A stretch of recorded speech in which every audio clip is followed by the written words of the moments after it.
Every day, something dramatic happens in the Caribbean that affects our lives. We'll give you the details. We'll give you the facts on Caribbean Perspective with Eddie Frederick.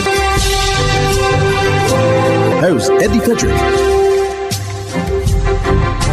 Welcome to Caribbean Perspective. So glad you can join us. The story that dominates in today's edition for Wednesday, 17 September 2025, and brought to you in association with our friends at Antillean Group.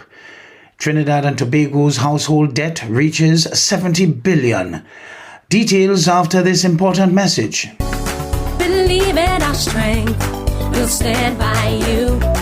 Protection from all, perils big and small.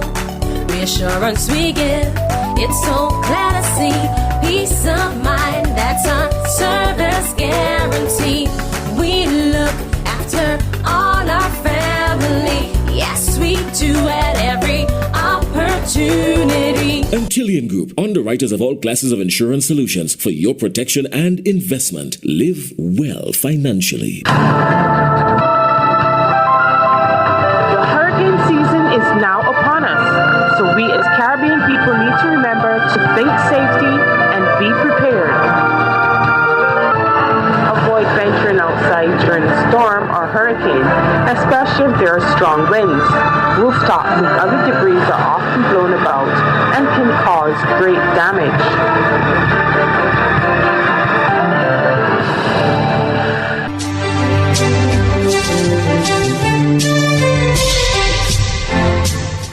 Welcome back. Estimated household debt in Trinidad and Tobago rose sharply in 2024, reaching $70 billion, or 40.6% of GDP, according to the Central Bank's 2024 Financial Stability Report. More in this TTT News item. Estimated household debt in Trinidad and Tobago rose sharply in 2024, reaching $70 billion or 40.6% of GDP, according to the Central Bank's Financial Stability Report of 2024.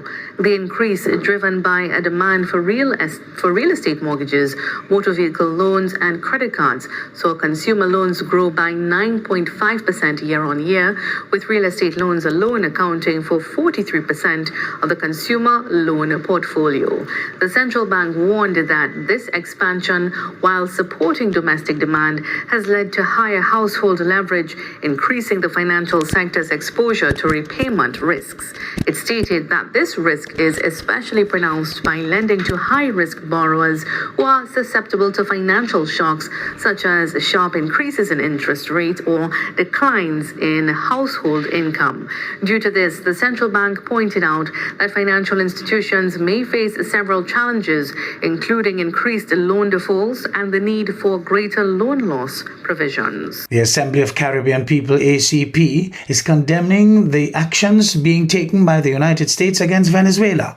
It cites what it calls the assault and hijacking of a fishing vessel by the U.S. destroyer on Friday as one of two attacks involving disproportionate and excessive use of force. Alicia Boucher of TV6 News reports. The Assembly of Caribbean People, formed in 1994, describes itself as an organization that brings together progressive organizations, political parties, and Caribbean social and popular movements to continue what it calls the ongoing struggle to build a region of peace free from all colonial, neo-colonial, and imperialist domination. The Assembly is of the view that the September 12th detention of the Venezuelan fishing vessel Carmen Rosa by the U.S. destroyer USS Jason Dunham was in breach of international law. It comes amid reports that the warship deployed 18 armed agents and occupied what Venezuela's Foreign Minister Ivan Gil called a harmless boat for 8 hours. Gil further referred to the incident as direct provocation through illegal use of excessive military means. Well, the Regional Executive Committee of the Assembly is condemning the incident, saying, quote, "The small boat, Carmen Rosa, with 9 Venezuelan tuna fishermen, carrying out their usual professional activities in completely peaceful conditions, was assaulted and hijacked." End quote. It accuses the United States of wanting to turn Caribbean waters into a military zone while destroying the sovereignty of the peoples and depleting the resources of the Caribbean. The Assembly of Caribbean People says, quote, We reaffirm our solidarity with the brave Bolivarian people. Any aggression against Venezuela is an attack against us all. We are determined to defend the sovereignty of Venezuela and the dignity of the Caribbean peoples. Our region must remain a zone of peace. End quote. The ACP is also throwing support behind Venezuelan fishing workers. It says these workers have suffered 2 attacks, including what it refers to as a shameful extrajudicial killing that tarnishes the honor of the U.S. military. The Assembly is also echoing sentiments similar to what was shared by the Venezuelan foreign minister, saying, quote, the latest attack against Venezuelan fishermen is clearly part of an attempt to provoke incidents to justify military aggression against Venezuela, end quote. The ACP is calling on United States troops who were called to action in the Caribbean by President Donald Trump to get out of Caribbean waters. There are assertions that it is to force a regime change in Venezuela, but this has been denied by President Trump. The United States has maintained that its positioning in this territory is to tackle drug cartels and narco trafficking. It has continuously referred to the vessel that was blown up earlier this month as a drug boat. 11 people were killed in that incident. Alicia Boucher, TV6 News. A popular and outspoken Roman Catholic priest in St. Lucia is blaming poor parenting and misplaced priorities for the island's growing crime problem. Father Albert Smith, in his Sunday homily, placed the blame for crime and other social issues squarely on the shoulders of irresponsible parents. Manasseh Stanislaus of the DBS News World reports. Commenting on the most recent double homicide in Vieux-Fort last week, the latest in a rapidly growing list of murders, Father Smith launched a scathing critique of parents and grandparents, holding them partly responsible for the current state of affairs. Ashidili c'est mama, papa, guamama, guapapa qui en est cause. He highlighted the lack of role models and mentorship as major contributors to youth delinquency. Referring to a recent Ministry of Education directive ending punishment for certain hairstyles, Father Albert said this was yet another example of parents setting a poor example for their children. The decision to lift the hairstyle restrictions followed pushback from several parents and a legal challenge against one school. Father Albert argued that if parents refuse to respect rules, they should not be surprised when their children refuse to follow them. According to him, your rights end where another person's rights begin. He accused the Ministry of Education to having misplaced priorities. When I was going to SDA, I had to cut my hair in a particular way because that was the order of the day for the people's school. C'est un people moi qui devait aller SDA. Exime pavle abide par loi l'école. Now I find somewhere else to go. I can't tell them, oh, it's you infringing on my right to have my hair. I can cut my hair how I want. Nonsense. Nonsense. He questioned why such issues were being given priority when teachers are forced to stand for entire class periods due to a shortage of furniture in the schools. There are so many other issues, pertinent issues that needs addressing. Some of my teacher friends say, Father, I have no chair and desk in my classroom. I have to stand for the whole 2 period if I have it. Ça pas plus important. You're busy telling people, about hairstyle and haircuts. The priest has been outspoken on expressing his disappointment over rising crime levels on the island, which he says is supposed to be a Christian society. He blames a departure from basic biblical principles such as love for one another, love for one's neighbor, for the deterioration of law and order. For the DBS News World, Manasseh Stanislaus reporting.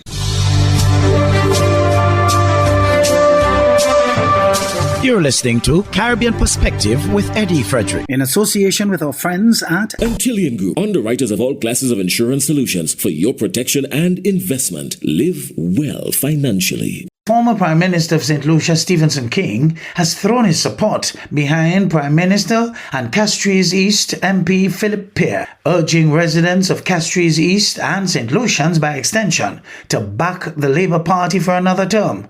Details again by Manasseh Stanislaus of the DBS News World. At last Sunday's Castries East Constituency Group Annual General Meeting, former Prime Minister Stephenson King called on residents to return Prime Minister Philip Pear to office. King, who contested the last election as an independent under the Blue Wave banner, praised Pierre's long-standing service to Castries East and said the country needs strong and steady leadership now more than ever. King referenced Pierre's 28-year record as a public servant and warned against complacency. Having delivered, it isn't a time to relax or to celebrate unnecessarily or rest, neither a time to cruise and to believe that time is on our side. It is a time for perpetual action if we are to continue that progress for all as reflected in your theme for today. Today, as Julian Alfred did earlier on, we must be classified as the intensification, this day rather, should be classified as the intensification of preparation to mount the starting block. Prime Minister Pierre, who has represented Castries East since 1997, expressed gratitude to constituents for their trust and reaffirmed his commitment to improving the lives of St. Lucians. My sisters and my brothers, I stand here because you put me here. And the time when I will leave is when you tell me I must leave. When you tell me I will leave, I will leave. But no man, whether he believes that God left St. Lucia for him, will ever tell me when to leave.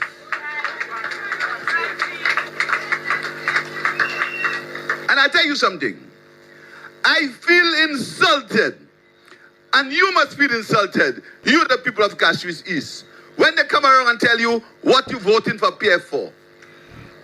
That is an insult. Pierre said his government's success comes from a relationship with constituents built on trust and the fulfillment of promises. Looking ahead, he highlighted the completion of the St. Jude Hospital reconstruction project as a top priority. And we will go to a place past the brewery. And we will drive, or we will walk, or we will ride. And we will go to a place called St. Jude. And we will begin the commissioning of St. Jude by declaring St. Jude officially finished. While confident in victory, both King and Pierre reminded supporters that hard work must continue. The next general election is constitutionally due in 2026. Former Prime Minister King's endorsement signals a strong show of unity with the Labour Party ahead of the next election. For the DBS News World, Manasseh Stanislas reporting. The Progressive Liberal Party of the Bahamas attended church to commemorate the 4th anniversary of their 2021 election win. More in this ZNS News report. Since Chief Prime Minister, the Honorable Philip Davis, says it's a privilege to help shape the nation's history. On Sunday, the Progressive Liberal Party marked 4 years in office with a service of worship and thanksgiving at Life Changes Ministries International. Joined by his cabinet and supporters, the Prime Minister reflected on the government's progress from signing over 50 industrial agreements to launching the National School Breakfast Program and promoting thousands of public servants. But despite these milestones, Mr. Davis insists the work is far from over. After 4 years serving the Bahamian people, we feel even more profoundly that unless the Lord builds the house, the builder's labor is in vain. We are but stewards of God's vision. When we help our country take steps forward, it is because of His grace. Thus, whatever our challenges, whatever our triumphs, faith must be the source of our strength, humility must be our constant companion, and gratitude must be our guide. Government's achievements also include investing in healthcare with 2 new hospitals underway and expanding access to home ownership for Bahamian families.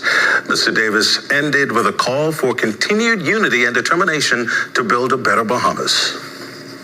Every barrier we remove Every obstacle we knock down, every injustice we correct, every opportunity we extend, every act of service that helps our people flourish has an impact that ripples out much further than we can see, becoming part of our collective legacy, one that will far outlive our times. Together, we are weaving a tapestry of change and transformation, and though we are imperfect, our work is sacred.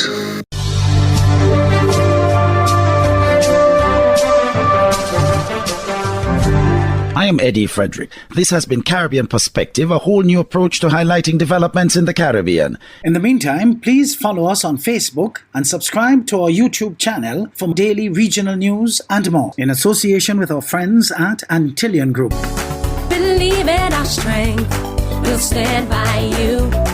Protection from all perils, big and small. Reassurance we give, it's so clear to see. Peace of mind, that's our service guarantee. We look after all our family. Yes, we do at every opportunity. Antillian Group, underwriters of all classes of insurance solutions for your protection and investment. Live well financially.